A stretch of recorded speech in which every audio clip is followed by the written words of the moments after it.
ಎಲ್ರಿಗೂ ನಮಸ್ಕಾರ ಹಾಗೂ ಎಲ್ರಿಗೂ ಹೊಸ ವರ್ಷದ ಶುಭಾಶಯವನ್ನು ಹೇಳುತ್ತಾ, ಭಾರತೀಯ ಜೈನ್ ಮಿಲನ್ನ ರಾಜ್ಯ ಮಟ್ಟದ ಜಿನಭಜನೆಯ ಸೆಮಿಫೈನಲ್ ಮತ್ತೆ ಫೈನಲ್ ಈ ವರ್ಷ ಮಂಗಳೂರಿನ ಪಿಲಿಕುಳದಲ್ಲಿರುವ ಸ್ಕೌಟ್ ಆ್ಯಂಡ್ ಗೈಡ್ಸ್ ಭವನದಲ್ಲಿ ನಡೆಯಲಿದೆ. ಈ ಹಿಂದೆ 8 ಸೀಸನ್ಗಳು ಕಳೆದಿದೆ. ಕಳೆದ ವರ್ಷ ಬೆಂಗಳೂರಲ್ಲಾಗಿತ್ತು, ಅದರ ವರ್ಷ ಹಿಂದೆ ಮೈಸೂರಲ್ಲಿ ನಡೆದಿತ್ತು, ಅದರ ಹಿಂದೆ ಬೆಳಗಾವಿ, ಹೀಗೆ ಬೇರೆ ಬೇರೆ ಜಿಲ್ಲೆಗಳಲ್ಲಿ ನಡೆಯುತ್ತಾ ಬಂದಿದೆ. ಈ ವರ್ಷ ಆ ಒಂದು ಕಾರ್ಯಕ್ರಮ ನಮ್ಮ ಮಂಗಳೂರಿಗೆ ಒದಗಿ ಬಂದಿದೆ. ಇಂತಹ ಒಂದು ಕಾರ್ಯಕ್ರಮದ ಬಗ್ಗೆ ಈಗ ನಮ್ಮ ಜೈನ್ ಮಿಲನ್ ವಲಯದ ಉಪಾಧ್ಯಕ್ಷರಾದ ಸುದರ್ಶನ್ ಜೈನರು ಕಂಪ್ಲೀಟ್ ವಿವರಣೆಯನ್ನು ನೀಡಲಿಕ್ಕಿದ್ದಾರೆ. ಎಲ್ಲರಿಗೂ ಸ್ವಾಗತ. ಸುಮಾರು 10 ವರ್ಷಗಳ ಹಿಂದೆ ಭಜನೆಗಳು ನಶಿಸಿ ಹೋಗುತ್ತಿರುವಂತ ಸಂದರ್ಭದಲ್ಲಿ ಭಾರತೀಯ ಜೈನ್ ಮಿಲನ್ ಈ ಭಜನೆಯನ್ನು ಉಳಿಸಬೇಕಂತ ಹೇಳುವಂತ ಉದ್ದೇಶದಿಂದ ಶ್ರೀಯುತ ಧರ್ಮಸ್ಥಳ ಸುರೇಂದ್ರ ಕುಮಾರ್ ಮತ್ತು ಅನಿತಾ ಸುರೇಂದ್ರ ಕುಮಾರ್ ಅವರ ನೇತೃತ್ವದಲ್ಲಿ ಜೈನ್ ಮಿಲನ್ ಮುಖಾಂತರ ಈ ಭಜನೆ ಆರಂಭವಾಯಿತು. ಪ್ರಥಮದಲ್ಲಿ ಮಂಗಳೂರಲ್ಲಿ ಪ್ರಾಯೋಗಿಕವಾಗಿ ಆರಂಭವಾದ ಈ ಭಜನೆ ರಾಜ್ಯ ಮಟ್ಟದಲ್ಲಿ ಬಹಳಷ್ಟು ಯಶಸ್ವಿಯಾಗಿ ನಡೆದಿದೆ. ಕೋವಿಡ್ ಸಮಯದಲ್ಲಿ 1 ವರ್ಷ ನಡೆಯಲಿಲ್ಲ, ಆದ್ರಿಂದ ಇದು 9ನೇ ಸೀಸನ್. ಇದು ಬಹಳಷ್ಟು ಅದ್ದೂರಿಯಾಗಿ ನಡೀತದೆ.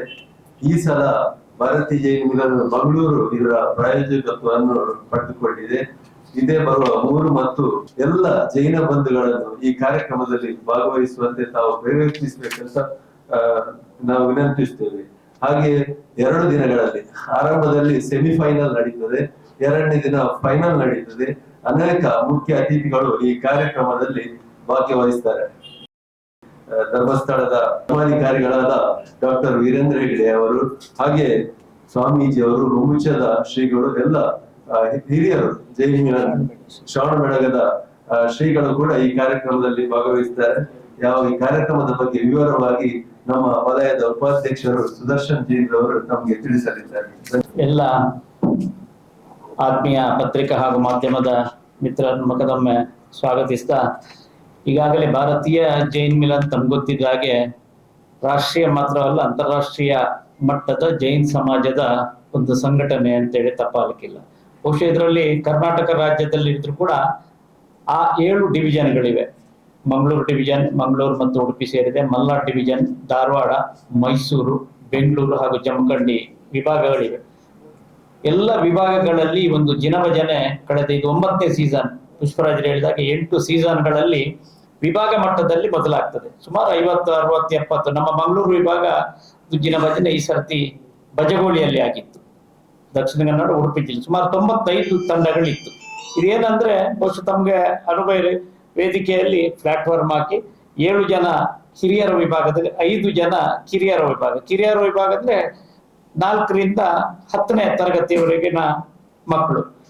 2 ಸೀಸನ್ಗಳು ಬಹಳಷ್ಟು ಆಕರ್ಷಕವಾಗಿ ಒಳ್ಳೆ ಡ್ರೆಸ್ ಮಾಡಿಕೊಂಡು ಬಹಳಷ್ಟು ದಿನ ಒಳ್ಳೆ ಸಂಗೀತ ಪ್ರಾಕ್ಟೀಸ್ ಮಾಡಿ ಸಾಹಿತ್ಯವನ್ನು ರಚಿಸಿಕೊಂಡು ಬೇರೆ ಬೇರೆಯವರ ತಿಳ್ಕೊಂಡು ಸಾಹಿತ್ಯ, ಅದು ಜೈನ ಧರ್ಮದ ಬಗ್ಗೆ ಇರ್ಬೋದು, ತೀರ್ಥಂಕರರ ಬಗ್ಗೆ ಇರ್ಬೋದು, ಯಕ್ಷಯಕ್ಷರು, ಜೈನ ಬಸದಿಗಳ ಬಗ್ಗೆ, ಮುನಿಗಳ ಬಗ್ಗೆ ಇದ್ದ ಭಜನೆಗಳು ಮಾತ್ರ. ಸಿನಿಮಾ ರಾಗದ್ದಕ್ಕೆ ಅವಕಾಶ ಇಲ್ಲ. ಅದನ್ನು ಸುಮಾರು 5 ನಿಮಿಷಗಳ ಕಾಲ ಅವರಿಗೆ ಅವಕಾಶ ಇರ್ತದೆ. ಇದು ಜಿನ ಭಜನ ಸ್ಪರ್ಧೆ ಆಗಿರ್ತದೆ. ಸುಮಾರು 95 ತಂಡಗಳು ನಾವು ಮಂಗಳೂರಲ್ಲಿ ಮಾಡುವಾಗ ಸೀನಿಯರ್ ವಿಭಾಗ ಬೇರೆ, ಜೂನಿಯರ್ ವಿಭಾಗದಲ್ಲಿ ಬೇರೆ ಬೇರೆ ಮಾಡಿದ್ದೆವು. ಇದೇ ರೀತಿ ಎಲ್ಲ ವಿಭಾಗಗಳಲ್ಲಿ ಕೂಡ 7 ವಿಭಾಗ ಆದ ನಂತರ ಸೆಮಿಫೈನಲ್ ಹಾಗೂ ಫೈನಲ್ ಕಾರ್ಯಕ್ರಮ 8 ಆವೃತ್ತಿ ನಡೆದಿದೆ. ಹಿಂದೆ ಧಾರವಾಡದಲ್ಲಿ ಆಗಿತ್ತು, ಶ್ರವಣಬೆಳಗೊಳ ಮಸ್ತಕಾಭಿಷೇಕ ಪೂರಕವಾಗಿ ಆಗಿತ್ತು, ಮೈಸೂರಿನಲ್ಲಿ, ಬೆಂಗಳೂರಿನಲ್ಲಿ 2 ಬಾರಿ, ಕಳೆದ ಮೂಡುಬಿದ್ರೆಯಲ್ಲಿ ಆಗಿತ್ತು. ಹಿಂದಿನ ಬಾರಿ ಬಸ ಅಭಿಷೇಕ ವೇಣೂರು ಸಂದರ್ಭದಲ್ಲಿ ಕಾರ್ಕಳದಲ್ಲಿ ರಾಜ್ಯ ಮಟ್ಟ ಜಿನಭಜನೆ. ಅಂತೂ ನಮ್ಮ ವಿಭಾಗದಲ್ಲಿ ಇದು 3ನೇ ಬಾರಿ ಮಂಗಳೂರು ವಿಭಾಗದಲ್ಲಿ ರಾಜ್ಯ ಮಟ್ಟದ ಜಿನಭಜನೆ ನಡೀತಾ ಇದೆ. ಈ ಸಾರಿ ಪಿಲಿಕುಲಂ, ಕಳೆದ ವರ್ಷವೇ ನಾವು ಬೆಂಗಳೂರಿನಲ್ಲಿ ಆಗುವಾಗಲೇ ರತ್ನಾಕರರು ಮಂಗಳೂರಿನಲ್ಲಿ ನೆಕ್ಸ್ಟ್ ವರ್ಷ ನಾವು ಮಾಡ್ತೇವೆ, ಮಂಗಳೂರು ಮಿಲನ್ ಅಧ್ಯಕ್ಷರಾಗಿ ಇಂಥ ಜವಾಬ್ದಾರಿಯನ್ನು ವಹಿಸಿಕೊಂಡು ಪುಷ್ಪರಾಜರು ಇದ್ರು. ಆ ರೀತಿಯಾಗಿ ಜನವರಿ ತಿಂಗಳ ಪ್ರಥಮ ವಾರದಲ್ಲಿ ಯಾವಾಗ ನಡೀತದೆ 3 ಮತ್ತು 4ರಲ್ಲಿ ಈ ಸಾರಿ ಪಿಲಿಕುಳದ ವಿಶಾಲವಾದ ಸ್ಕೌಟ್ ಗೈಡ್ ಒಳ್ಳೆ ಸುಂದರವಾದ ವಾತಾವರಣದಲ್ಲಿ ನಡೀಲಿಕ್ಕಿದೆ. 3ನೇ ತಾರೀಕು ಸೆಮಿಫೈನಲ್ ನಡೀಲಿಕ್ಕಿದೆ. ಎಲ್ಲ ಸುಮಾರು 55ರಿಂದ 60 ತಂಡಗಳು ಈ ಒಂದು ಸೆಮಿಫೈನಲ್ ಭಾಗವಹಿಸ್ತವೆ, ಬೇರೆ ಬೇರೆ ವಿಭಾಗದಿಂದ ಬಂದದ್ದು. ಸುಮಾರು 300-400 ಜನ ಭಜನಾ ಸ್ಪರ್ಧಿಗಳು ಹುಡುಗಿ ಕಿರಿಯ ಪ್ರಾಯದ ಸೀನಿಯರ್ ಹಾಗೂ ವಿಭಾಗದಿಂದ ಅವರಿಗೆಲ್ಲಿಗೆ ನಿಲ್ಲಿಕ್ಕೆ ಈಗಾಗಲೇ ವಸತಿ ಸೌಕರ್ಯವನ್ನು ಮೂಡುಬಿದ್ರೆ ಮತ್ತು ಮಂಗಳೂರಿನಲ್ಲಿ ನಾವು ಮಾಡಿದ್ದೇವೆ. ಸುಮಾರು 300ರಿಂದ 400 ಜನ ಸ್ಪರ್ಧಿಗಳಿಗೆ ತೀರ್ಪುಗಾರರು ಕೂಡ ನಮ್ಮ ಜಿಲ್ಲೆಯವರಲ್ಲದೆ ಹೊರ ಜಿಲ್ಲೆಗಳಿಂದ ಬೆಳಗಾವಿ ಉತ್ತರ ಭಾಗ ಇರ್ಬೋದು, ಮೈಸೂರು, ಬೆಂಗಳೂರು ತೀರ್ಪುಗಾರರು ಕೂಡ ಇದಕ್ಕೆ ಬರ್ತಾರೆ. ಈ ಕಾರ್ಯಕ್ರಮವನ್ನು ಬಹಳಷ್ಟು ಅಚ್ಚುಕಟ್ಟಾಗಿ ನಡೆಸುವ ಮಂಗಳೂರಿನವರು ಬಹಳಷ್ಟು ದಿನದಿಂದ ವಿವಿಧ ಸಮಿತಿಗಳನ್ನು ಮಾಡಿಕೊಂಡು ರತ್ನಾಕರ್ ಜೈನ್ ನೇತೃತ್ವದಲ್ಲಿ ಎಲ್ಲ ಕಾರ್ಯಕ್ರಮದ ವ್ಯವಸ್ಥೆ ಅಂತಿಮ ಹಂತಕ್ಕೆ ಬಂದಿದೆ. 2 ದಿನ ಕೂಡ ಬೆಳಿಗ್ಗೆಯಿಂದ ರಾತ್ರಿವರೆಗೆ ಜೈನರ ಯಾವುದು ತಿಂಡಿಗಳಿರ್ಬೋದು, ಊಟೋಪಚಾರ ನಡೀತಾ ಇದೆ 2 ದಿನ ಕೂಡ. ಇದಕ್ಕೆ ಪ್ರಥಮ ದಿನದಲ್ಲಿ ಇದರ ಪೂಜ್ಯ ವೀರೇಂದ್ರ ಹೆಗಡೆ ಅವರು ಜೈನ್ ಮಿಲನ್ನ ಪರಮ ಸಂರಕ್ಷಕ ಮಾತ್ರವಲ್ಲ, ಅವರ ಕುಟುಂಬಸ್ಥರ ಎಲ್ಲ ರೀತಿಯ ಸಹಕಾರ ಜಿನಭಜನೆಗಿದೆ. ಇದು ಜೈನ್ ಸಂಘಟನೆಯಲ್ಲಿ ಸಂಸ್ಕಾರಯುತವಾದ ಧಾರ್ಮಿಕ ಸಂಘಟನೆ ಬೆಳೆಸುವಲ್ಲಿ ಬಹುಶಃ ಜಿನಭಜನೆ ಇವತ್ತು ಬಹಳಷ್ಟು ರೀತಿಯಲ್ಲಿ ನಡೀತಾ ಇದೆ ಅಂತೇಳಿ ತಪ್ಪಾಗಲಿಕ್ಕಿಲ್ಲ. ಇವತ್ತು ಈಗಾಗಲೇ ಪೂಜ್ಯ ವೀರೇಂದ್ರ ಹೆಗಡೆ ಅವರು 2ನೇ ದಿನ ಆದಿತ್ಯವಾರ ದಿನ ಬರ್ಲಿಕ್ಕೆ, ಪ್ರಥಮ ದಿನ ಉದ್ಘಾಟನಾ ಕಾರ್ಯಕ್ರಮ ನಡೀತಾ ಇದೆ. ಆ ದಿವಸ ಮೂಡುಬಿದ್ರೆಯ ಪರಮ ಪೂಜ್ಯ ಚಾರುಕೀರ್ತಿ ಭಟ್ಟಾರಕ ಮಹಾಸ್ವಾಮಿಗಳ ಆಶೀರ್ವಚನದಿಂದ ಮಂಗಳೂರಿನ ಹಿರಿಯ ಉದ್ಯಮಿಗಳಾದ ದಿಲೀಪ್ ಜೈನ್ ಇವರು ದೀಪ ಬೆಳಗಿಸುವ ಮೂಲಕ ಕಾರ್ಯಕ್ರಮವನ್ನು ಉದ್ಘಾಟಿಸಲಿದ್ದಾರೆ. ಬೆಳಿಗ್ಗೆ 9:09ವರೆಗೆ ಈ ಕಾರ್ಯಕ್ರಮ ನಡೆಯಲಿಕ್ಕಿದೆ. ಯಾಕೆಂದ್ರೆ ಸಂಜೆ ಒಳಗೆ 60 ತಂಡಗಳ ಭಜನೆ ಮುಗಿಬೇಕಾಗಿದೆ, ಸೆಮಿಫೈನಲ್. ಆದ್ರಿಂದ ಬೆಳಿಗ್ಗೆ ಉದ್ಘಾಟನೆ ವೀರ ಧರ್ಮಸ್ಥಳ ಸುರೇಂದ್ರ ಕುಮಾರ್ ಅವರು ನಮ್ಮ ಜೈನ್ ಮಿಲನ್ನ ರಾಷ್ಟ್ರೀಯ ಕಾರ್ಯಾಧ್ಯಕ್ಷರು ಮಾತ್ರವಲ್ಲ, ಜಿನಭಜನೆಗೆ ಸಂಪೂರ್ಣ ತೊಡಗಿಸಿಕೊಂಡವರು. ಅನಿತಾ ಸುರೇಂದ್ರ ಕುಮಾರ್ ಪರಿಕಲ್ಪನೆ ಜಿನ ಭಜನೆಯನ್ನು ಮಾಡಬೇಕು, ಭಜನೆಯ ಮೂಲಕ ಒಂದು ರೀತಿಯ ಸಂಘಟನೆ ಸಂಸ್ಕಾರ ಬೆಳೀತದ ಉದ್ದೇಶ ಪರಿಕಲ್ಪನೆ ಮುಖಾಂತರ ಇವತ್ತು ಯಶಸ್ವಿ ಆಗ್ತಾ ಇದೆ, ಅವರು ಇರ್ತಾರೆ. ಅದೇ ರೀತಿ ಪದ್ಮಲತಾ ನಿರಂಜನ್ ಕುಮಾರ್ ಅವರು ಉಪಕುಲಪತಿ ವೈದ್ಯಕೀಯ ಮಹಾವಿದ್ಯಾಲಯ ಧಾರವಾಡ, ಇವರು ಈ ಕಾರ್ಯಕ್ರಮದಲ್ಲಿ ಉಪಸ್ಥಿತರಿದ್ದು ಧ್ವಜಾರೋಹಣವನ್ನು ನೆರವೇರಿಸಲಿಕ್ಕಿದ್ದಾರೆ. ಮುಖ್ಯ ಅತಿಥಿಗಳಾಗಿ ಅಭಯ್ ಚಂದ್ರ ಜೈನ್ ರವರು ಹಾಗೂ ಮಂಗಳೂರಿನ ಸುರೇಶ್ ಬಳ್ಳಲ್ ಇವರುಗಳು ಉಪಸ್ಥಿತರಿರಲಿಕ್ಕಿದ್ದಾರೆ. ವಿಶೇಷ ಆಹ್ವಾನಿತರಾಗಿ ಕ್ಯಾಪ್ಟನ್ ಬ್ರಿಜೇಶ್ ಚೌಟ ಅವರು, ಈ ಭಾಗದ ಲೋಕಸಭಾ ಸದಸ್ಯರು, ಈ ಭಾಗದ ಶಾಸಕ ವೇದವ್ಯಾಸ್ ಕಾಮತ್ ಇರಬಹುದು, ಭರತ್ ಶೆಟ್ಟಿ ಅವರು, ಅದೇ ರೀತಿ ಉದ್ಯಮಿಗಳು ಬೆಂಗಳೂರು ವಿಕಾಸ್ ಜೈನ್ ಇವರುಗಳು ಭಾಗವಹಿಸಲಿಕ್ಕಿದ್ದಾರೆ.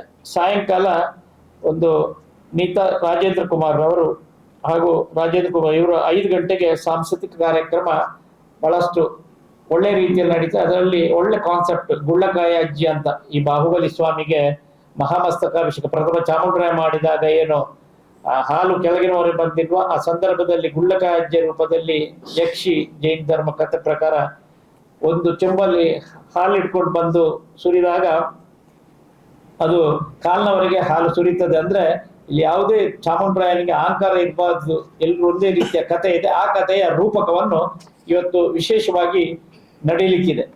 ಮೊದಲ ದಿನ ಆ ದಿವಸ ಸುಮಾರು 8:30ರಿಂದ 9 ಗಂಟೆಗೆ ಕಾರ್ಯಕ್ರಮ ಮುಗಿಲಿಕ್ಕಿದೆ. 2ನೇ ದಿವಸ ಇವತ್ತು ಫೈನಲ್ ಕಾರ್ಯಕ್ರಮ ನಡೀಲಿಕ್ಕಿದೆ. ಇದರ ಸೆಮಿಫೈನಲ್ ಮುಗ್ದಿರ್ತದೆ.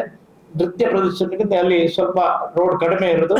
ನೃತ್ಯ ಪ್ರದರ್ಶನದೊಂದಿಗೆ ಮೆರವಣಿಗೆ ಹಾಗೂ ಪೂಜ್ಯ ಶ್ರವಣಬೆಳಗೊಳ ಸ್ವಾಮಿಗಳು ಮದನವ ಚಾರುಕೀರ್ತಿ ಪಂಡಿತಾಚಾರ್ಯ ಒಡೆಯ ಭಟ್ಟಾರಕ ಮಹಾಸ್ವಾಮಿಗಳು ಪ್ರಥಮ ಬಾರಿಗೆ ಮಂಗಳೂರು ಈ ಭಾಗಕ್ಕೆ ಬರುವುದರಿಂದ ಅವರ ಪುರ ಪ್ರವೇಶ ಕಾರ್ಯಕ್ರಮವನ್ನು ಕೂಡ ಇದೇ ಸಂದರ್ಭದಲ್ಲಿ ಇಟ್ಕೊಂಡಿದ್ದೇವೆ.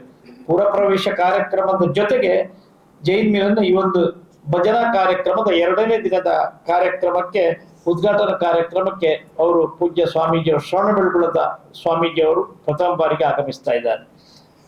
ಇದರ ಉದ್ಘಾಟನಾ ಕಾರ್ಯಕ್ರಮವನ್ನು ಪರಮ ಪೂಜ್ಯ ಡಾಕ್ಟರ್ ವೀರೇಂದ್ರ ಹೆಗಡೆ ಅವರು ಆ ದಿನ ಬೆಳಿಗ್ಗೆ 9:00ವರೆಗೆ ಬಂದು ಉದ್ಘಾಟನೆ ಮಾಡ್ಲಿಕ್ಕಿದ್ದಾರೆ. ಅವ್ರ ಜೊತೆ ಮಾತೃಶ್ರೀ ಅವರಾದ ಡಾಕ್ಟರ್ ಹೇಮಾವತಿ ಹೆಗ್ಡೆ ಅವರು ಕೂಡ ಪೂಜ್ಯ ಕಾವಂದ್ರ ಜೊತೆ ಉಪಸ್ಥಿತರಿರ್ತಾರೆ.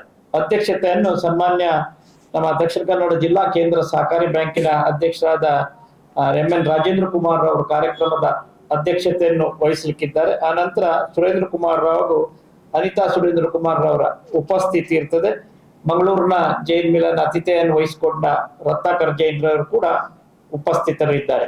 ಈ ಕಾರ್ಯಕ್ರಮದಲ್ಲಿ ಬಹುಶಃ ಈ ಸಂದರ್ಭದಲ್ಲಿ ಸೆಮಿಫೈನಲ್ ಮಾರ್ಕ್ಗಳು ರೆಡಿ ಆಗಿರ್ತವೆ. ಆ ಸಂದರ್ಭದಲ್ಲಿ 2ನೇ ದಿನದ ಉದ್ಘಾಟನಾ ಕಾರ್ಯಕ್ರಮ ನಡೆದ ನಂತರ ಅನಿತಾ ಸುರೇಂದ್ರ ಕುಮಾರ್ ಅವರು ಮಾತಾಡ್ಲಿಕ್ಕಿದ್ದಾರೆ ಬೆಳಿಗ್ಗೆ ಸಾಂಸ್ಕೃತಿಕ ಕಾರ್ಯಕ್ರಮದ ಬಳಿಕ. ಆ ನಂತರ ಸೆಮಿಫೈನಲ್ ರಿಸಲ್ಟ್ ಅನ್ನು ಬೆಳಿಗ್ಗೆ ಅನೌನ್ಸ್ ಮಾಡ್ತೇವೆ.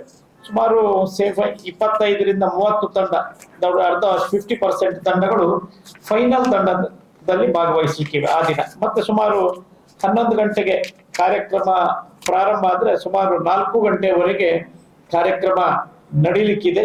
ಅದು ಫೈನಲ್ ಕಾರ್ಯಕ್ರಮ ಭಜನಾ ಸ್ಪರ್ಧೆ ಹಿರಿಯರ ಹಾಗೂ ಕಿರಿಯರ ವಿಭಾಗದಲ್ಲಿ ನಡೀಲಿಕ್ಕಿದೆ. ಇದರೊಂದಿಗೆ ಎಲ್ಲ ತಂಡಗಳಿಗೆ, ಹಿರಿಯರ ವಿಭಾಗ ತಂಡಗಳಿಗೆ ಪ್ರೋತ್ಸಾಹಧನವಾಗಿ 5,000, ಕಿರಿಯರ ವಿಭಾಗಕ್ಕೆ 3,000 ಪ್ರೋತ್ಸಾಹಧನ ಕೂಡ ಎಲ್ಲ ತಂಡಗಳಿಗೆ ಕೊಡ್ತೇವೆ. ಸಾಯಂಕಾಲ 3:30ರಿಂದ 4 ಗಂಟೆಗೆ ಸಮಾರೋಪ ಕಾರ್ಯಕ್ರಮ. ಇದರಲ್ಲಿ ಸಮಾರೋಪ ಕಾರ್ಯಕ್ರಮ ಮಾತ್ರವಲ್ಲ, ಪ್ರಶಸ್ತಿ ಪ್ರದಾನ, ರೋಲಿಂಗ್ ಶೀಲ್ಡ್ ಇದೆ. ಈಗಾಗಲೇ 8 ಆವೃತ್ತಿಯಲ್ಲಿ ಬಂದ ಸರಸ್ವತಿಯ ರೋಲಿಂಗ್ ಶೀಲ್ಡ್, ಅದನ್ನು ಈ ವರ್ಷ ಯಾರಿಗೆ ಅಂತ ನಾಡ್ದು ಫೈನಲ್ ನಲ್ಲಿ ವಿಜೇತರಿಗೆ ಕೊಡ್ತೇವೆ. ದೊಡ್ಡ ಮಟ್ಟದ ಬಹುಮಾನಗಳನ್ನು ಕೂಡ ಹಮ್ಮಿಕೊಂಡಿದೆ. ಸುಮಾರು 50,000, 30,000 ಪ್ರಥಮ, ದ್ವಿತೀಯ 25,000 ದೊಡ್ಡ ಮಟ್ಟದ ಬಹುಮಾನಗಳನ್ನು ಹಾಗೂ ರೋಲಿಂಗ್ ಶೀಲ್ಡ್ ಗಳನ್ನು ಕೂಡ ಪ್ರಶಸ್ತಿ ಪತ್ರದೊಂದಿಗೆ ಕೊಡ್ಲಿಕ್ಕಿದ್ದೇವೆ.